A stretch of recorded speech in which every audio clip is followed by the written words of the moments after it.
Hello, my name is Noel Wurst, and thank you for joining Conference Content Marketing Opulence, why modernizing who we view as customers and the engagements we have with them results in a more accurate and positive ROI. My goal for this talk is to help you get started with what we call conference content marketing. This is a concept that I introduced and refined over the last year, and it was not only tremendously successful for myself and the company I work for, but it really helped other departments here better understand the value of content marketing. And by doing so, it made them want to contribute to our efforts, which, for those of us in marketing, can be a huge win. I'm really excited about sharing this today, and I hope you have success with this concept as well. Again, my name is Noel Wurst, and I'm the Content Marketing Manager at SkyTap in Seattle, Washington. SkyTap is a public cloud provider that extends enterprise cloud and DevOps strategies to traditional on-premises applications. Here's my email address and Twitter handle, and if anyone has any questions or ideas for how we can all do this even better, I would absolutely love to hear from you.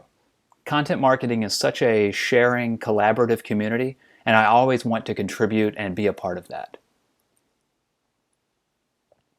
So to get us started, I wanted to set a bit of a benchmark and at least give you the definition of content marketing that I'm currently using to explain and justify our investment in it. There's a million definitions of content marketing out there, and I don't like just this one, but I think it's pretty good, and this version definitely serves a purpose for this presentation. Content marketing is the marketing and business process for creating and distributing relevant and valuable content to attract, acquire, and engage a clearly defined and understood target audience with the objective of driving profitable customer action. So what does content marketing look like? Well, this is what it looks like at SkyTap.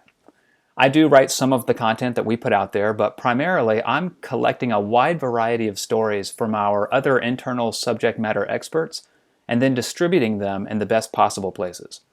One thing you'll notice here, and this is something I can't recommend enough, is that content marketing should support content from every single team you can get it from. And to me, that's every single team, no exceptions. We, and hopefully you as well, have incredibly smart and talented people with interesting stories to tell in every department at your organization. If you look here, these are some social media shares of a video case study that we filmed during a recent customer event that was put on by our products team. An award that we won that I helped share the news of for our HR, recruiting, and talent team, a byline that we secured that was written by our Director of Product Management, a survey that was recently conducted and put out by marketing, a blog article written by a consultant from our support and customer success team. Like I said earlier, we really pull stuff from every department here. Content marketing should never be just marketing content that comes out of marketing. I really can't stress that enough. So we're killing it, right? What could we possibly improve on? Well, everything. I always compare content marketing to agile software delivery, and one of the primary tenets of agile is that you are working for continuous improvement. If we're doing content marketing right, there will always be room for improvement in everything we do. So why do we love content marketing? Well, it's all the rage. A lot of people say it's a must-have, but there's still a ton of skeptics out there who really struggle with understanding the point or the value, especially when it can be difficult to put it into metrics that matter. We also like content marketing because of social media. We can share the content that we create anywhere and in subject matter fitting channels. White papers and webinars get put up on LinkedIn, photographs of the new shuffleboard table in the kitchen or a recent company outing go on Facebook. It all makes sense. But engagement can be pretty hard to come by sometimes. Because what opportunities for real, valuable engagement are there in those types of posts? We can publish content in all kinds of places. Publications are more than willing to publish guest-written pieces, which is great. Only if all of your content is about yourselves, these other publications are not going to run something that's so blatantly self-promotional. And lastly, content marketing is excellent for building awareness. But sometimes it can feel like we're often stuck only at that awareness stage. I know that when I look at the buyer's journey, the stages like consideration and decision type pieces of content can be hard to come by. However, I would argue that awareness kind of gets shortchanged sometimes, and that by aiming to make people aware, entirely new people aware that maybe you haven't thought of before is a huge task with a potentially huge payoff, especially when you're really trying to reach new audiences. This is where this new concept or subset of content marketing has really stepped in for us. So, going back to what I was just saying, I think awareness can actually be the ultimate goal, if not one of the ultimate goals of content marketing, especially if you're making the right people aware of you, and you really expand who you treat like a customer to a much larger group. I love this quote from Walt Disney, and it's kind of a mantra of mine. I like to make absolutely certain that people don't just know what I do, I want them to enjoy what I do so much that they are compelled to tell others about it. And when people do that, they then become what I consider customers of my content. And when that happens, given that I'm searching for content from all of our teams here, they become customers of the content from all of our departments. And to me, this is where the buyer's journey actually begins. And the way I'm personally making more people aware of SkyTap these days, more so than any other initiative that I'm currently leading, is through something I'm calling event or conference content marketing. So what in the world is conference content marketing? Well, this is my current definition. And I say current because this field will always change as we find better and better ways to do things. But today, I'm dedicated to a subset of content marketing that revolves around 3 stages of profitable engagement: before, during, and after attending an event or conference, resulting in content that dramatically increases ROI. And yes, this really is putting the cart before the horse, something that's normally not advised. But it's working really well for us, and this is why. We're taking part in what I consider to be profitable engagement first, and then that is resulting in the content, not the other way around. We're not creating content and hoping for that engagement afterward. We still want engagement afterwards, and we're getting it. But for this purpose, we have completely flipped content marketing in reverse. I'm going to show you how we do this, and I encourage you to completely copy this playbook or just use what works for you. And again, I'd love to know if you have anything to add. While it's been kind of fun over the last year, being, as far as I know, the only ones who are doing this, having others do it as well will only further justify my actions, your actions, and content marketing as a whole. So remember, this is 3 stages, none of which can be shirked or skimped at all. They're all equally valuable to making this work. And stage 1 happens before the event. And as you can see, my advice is to be the early bird. This is a list of activities that I do before every show that we attend, sponsor, exhibit at, or speak at, and I try to be the first ones that I can find who are doing it. One disclaimer, almost everything from here on out, from before the event to after it's over, is going to require one thing that you may not be doing today, or a resource you may not have considered. That is when you attend a show, you have one person. More is better, but it's definitely not required. But you really should try by all means to have at least one person who will not be chained to the booth on the expo floor for the entire conference.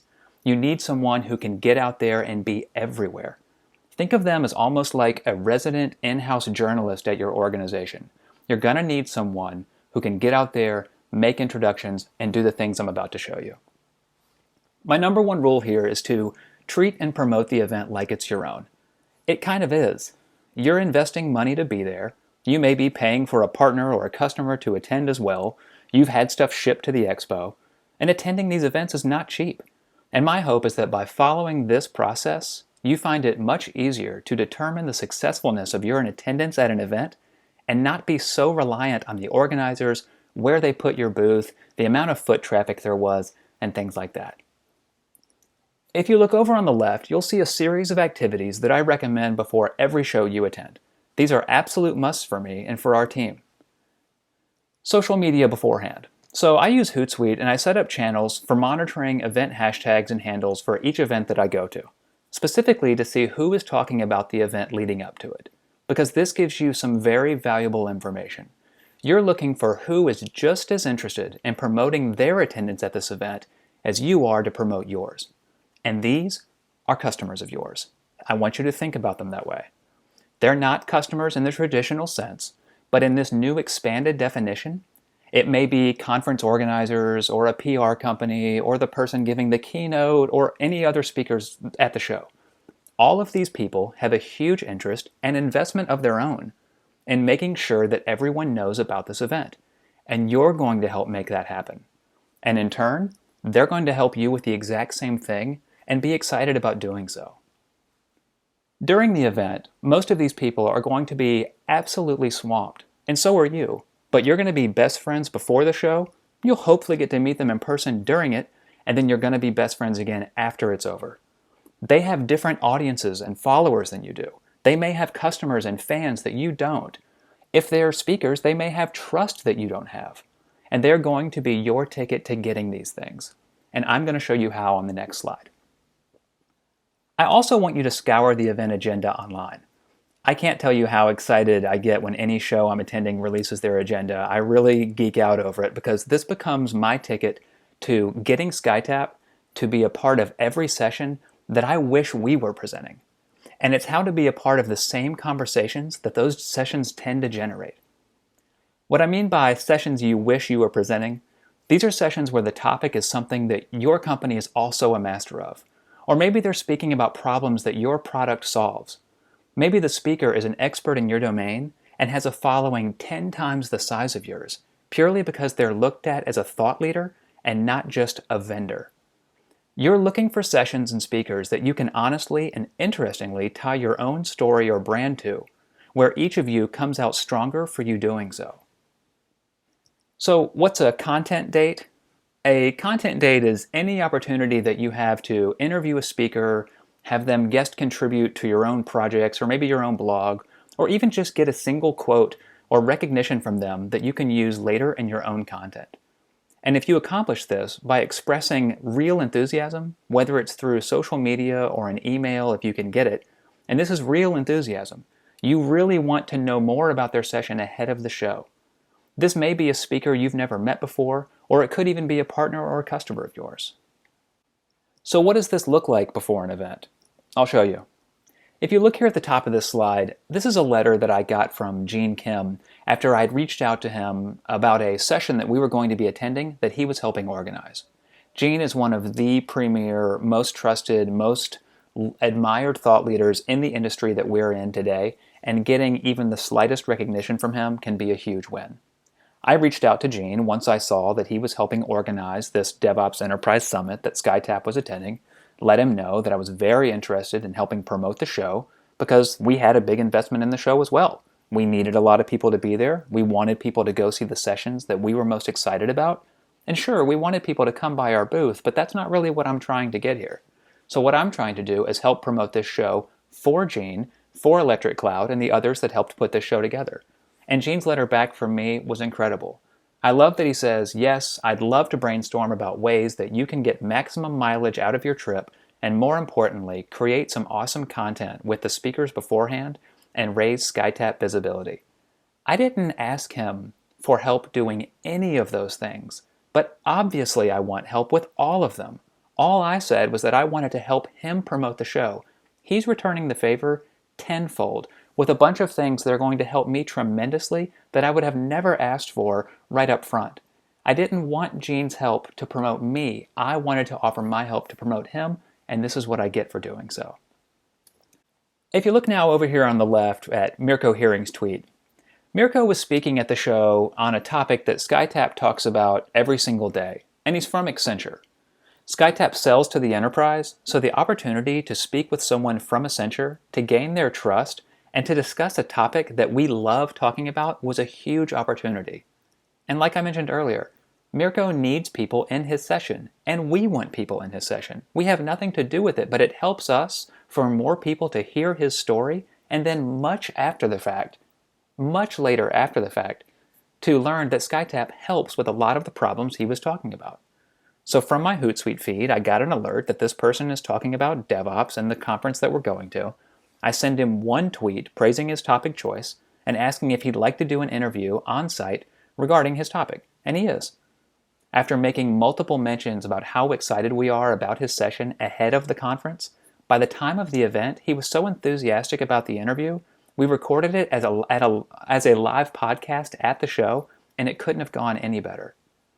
And on the right, you'll also see that I'm attacking this from my own personal Twitter account as well. It's always nice to show an individual effort, because not everything should only come out of your corporate accounts, especially when you need someone to be able to put a name with a face, like if you're meeting someone at the show in person. I send out a tweet talking about some of the people I can't wait to meet at the show, one of whom, Jez Humble, has 21,000 more Twitter followers than myself or my employers, and he retweets it along with the conference organizers themselves. From the simple retweets to interacting to Mirko from Accenture to getting Gene Kim's letter, these are what I consider profitable engagements, and they all happened long before the show ever began. I also consider these to be customer actions. These are people willing to help me. They have become customers of my content and of SkyTab's content. I know that's not quite the same thing as a paying customer, but they are people who are willing to spend their time on you. You're receiving a service of theirs, and they're receiving a service from you. This is another show where we took a slightly different approach to promote because we had a completely different involvement and investment in the show. For Star West, we were throwing a cocktail party with one of our established partners. We had a brand new partner who we had literally created no content with up to that point, and another partner who was presenting 2 different sessions alongside a customer of theirs that we really wanted to meet. So before this show, we did everything I pointed out on the last slide, but we also had a lot of social media around the cocktail party. We wrote a blog summarizing all the different activities that we'd be participating in, and we did a healthy amount of promoting our partner sessions, in this case, Parasoft, Logigear, and IBM. So, step 2. During the event, we call this turning it up to 11. The image and the quote at the bottom, of course, come from Spinal Tap, and I think it's an accurate yet humorous comparison to how I at least currently look at our conference marketing efforts compared to everyone else I see these days. There's going to be a lot of noise during the event or conference, and my goal is to be the loudest one there, and to be the go-to source for valuable and relevant event info. Valuable and relevant event info. You may remember those 2 words as being part of the earlier definition of content marketing. They're very important. So during the show, and again, this is going to require someone with the time, job, and personality to do this, but you're going to need someone who can really get out there and can contribute to social media, meet the people that you've introduced yourself to and your organization to before the show, record podcasts, write live blogs, have lunch, drinks, whatever it may be, with your partners, customers, new introductions, etc. So you're likely not going to do all of these things at every show, but I will say that you should do any of them that you can when there's the opportunity. We don't always have a partner at every show we go to. We don't throw a cocktail party at every show. But there are always interesting people that we would do anything to meet, and would do anything for them to mention us or even just create something with us. So we do everything we can to get on these people's radar during a show, and it really is easier than you may think.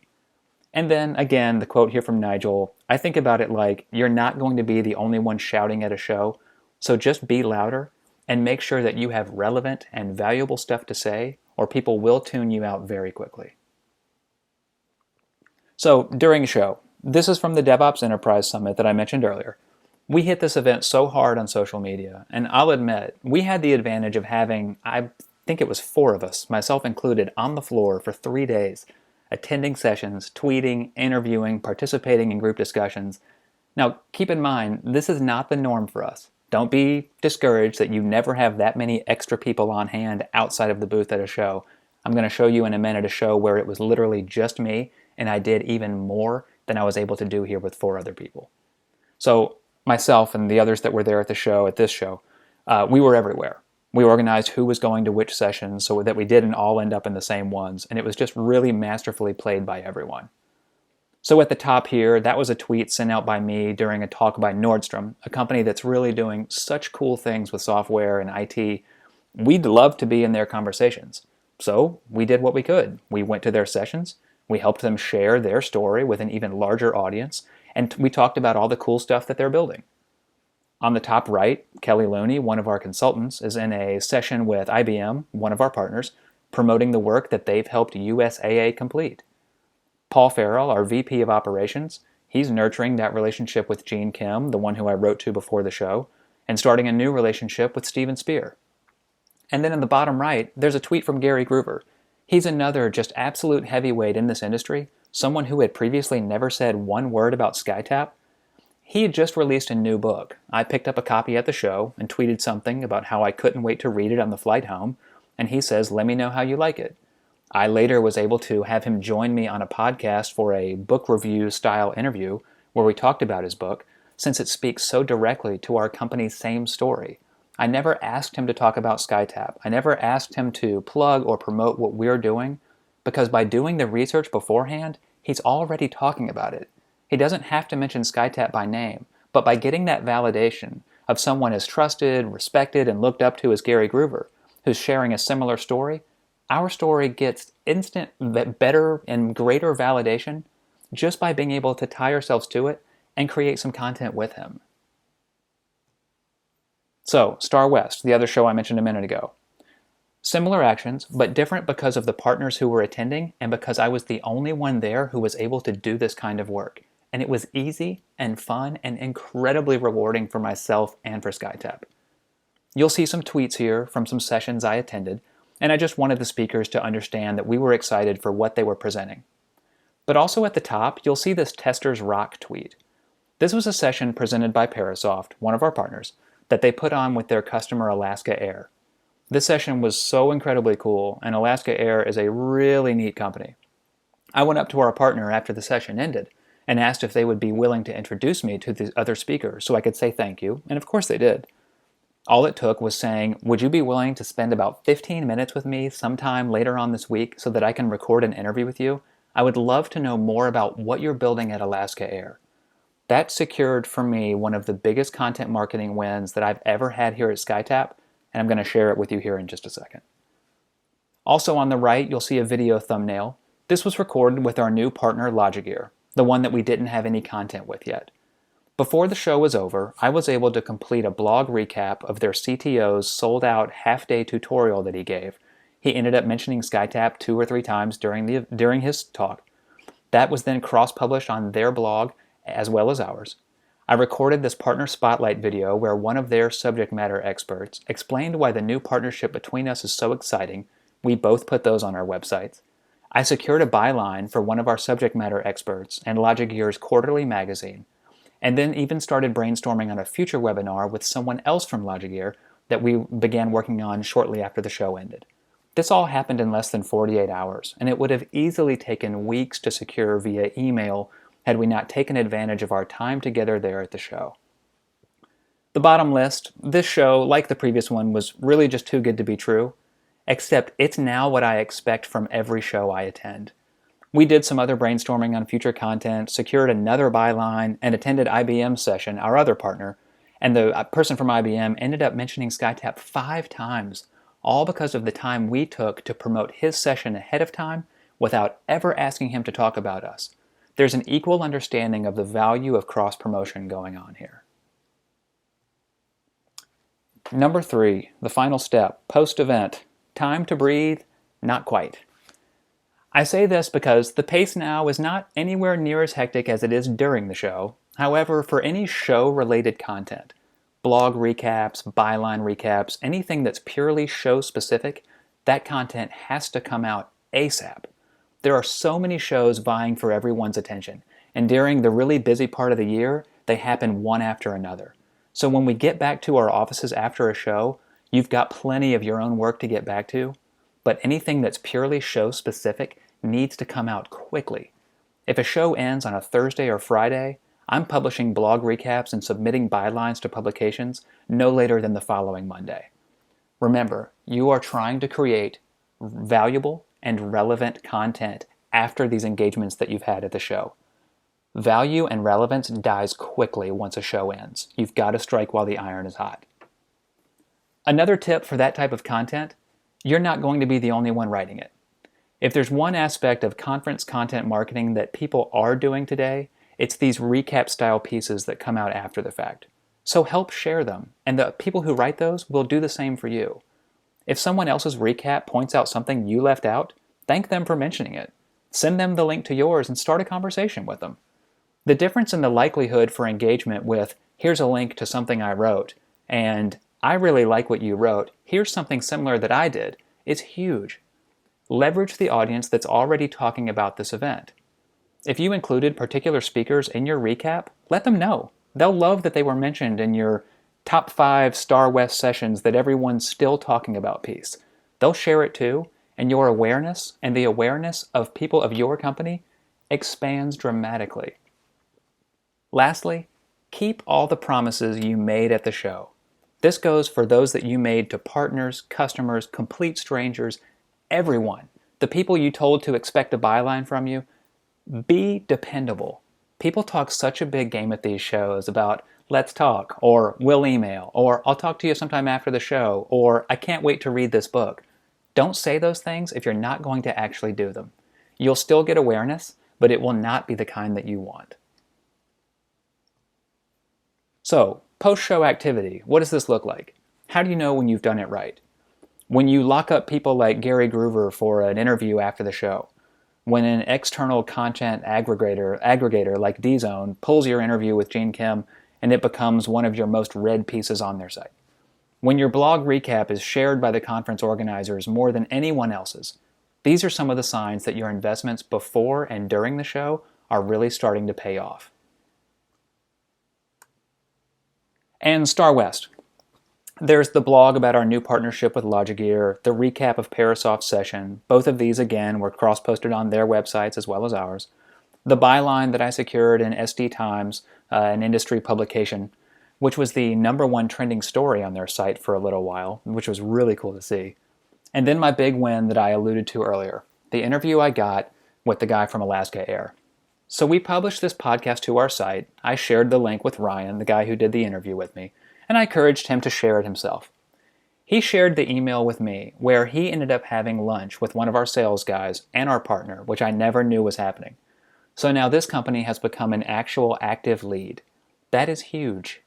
As those in the content marketing industry know, being able to tie a piece of content that you wrote or that you helped distribute to an actual sale or a new lead, I'm not sure it gets any better than that. And as you can see here at the end of the interview, or at the end of the email, this interview ended up getting posted to the internal content site at Alaska Air. And his coworkers liked it so much, Ryan says that it's, quote, blowing up internally. I'd like to say that I didn't tear up a little bit or start dancing at my desk when I read that, but that wouldn't be true. So, in summary, these are the things that event or conference content marketing is really great for. It really does make awareness mean something. And I'm aware of plenty of companies, but that doesn't mean I have any idea what they do or if I should know more about them than I already do. That's not the awareness that I'm talking about. I'm talking about real awareness where people know who you are, they know your brand, they're familiar with the stories that you tell, they know the thought leaders that trust you and have worked with you in the past, and that is what really truly separates yourselves from your competition. I really think that this type of content marketing gives you a much more accurate info on your return of investment, and I think it gives you much more control over it. I don't think that it's accurate to look at a show to figure out whether it was worth your time by saying, well, we paid to attend and we paid to ship all these crates. I think that's a really poor indicator of your investment. It's money, sure, but what efforts did you make to truly make the event memorable, not just for yourselves, but for the others who attended it as well? I think this type of content creates really unique opportunities. This is another reason that I want more people doing this. We creators and content marketing people, we need more unique content coming out from everyone. I'm not the only one who's getting burned out on the same boring content that so many people just churn out. Create interesting stuff and get interesting people to help you do it, and then share it and let the rest of the world know what you're creating. I think this stuff is great for establishing trust. These thought leaders, these people treat these people like royalty, and in many cases, they deserve it. They've done an incredible amount of work over their lives. They've built really amazing things, and they have a sincere interest in sharing what they know and how they got where they're at. These people just ooze trust, and there is no price tag that can be put on getting them to be aware of you and trusting you. It's also not hard to do at all. And of course, there's an increased opportunity for external publishing. And this is anywhere where you can get your content published outside of your own blog. I'm talking about bylines and industry publications, partner or customer or other thought leaders' blogs, it all equals increased exposure and awareness that being strictly limited to publishing content on your own site cannot provide. Being willing to share the spotlight or to shine the spotlight on someone else for a minute, while still keeping the nature of the conversation completely aligned with your own thoughts and messaging, can go a long way for you. That's really it. This is still a pretty new process for us, as a lot of content marketing is, so we're still iterating our approach to it. But by using this business process, we're attracting and engaging brand new target audiences by creating relevant and valuable content with that audience. And the payoff is a return on investment that kicks in well before a show ever even begins and continues long after it wraps up. Thank you so much for attending today. Good luck in all of your content marketing efforts. And again, I'm serious, reach out to me with any questions you have about this, how we go about it. I'm going to a show next week, next month, the month after that, and I'll be doing and refining this even more. So I'm very interested in speaking with any of you further about how it's going this year as compared to last year. And I would love to hear how your own efforts are as well. Thanks so much again. Bye.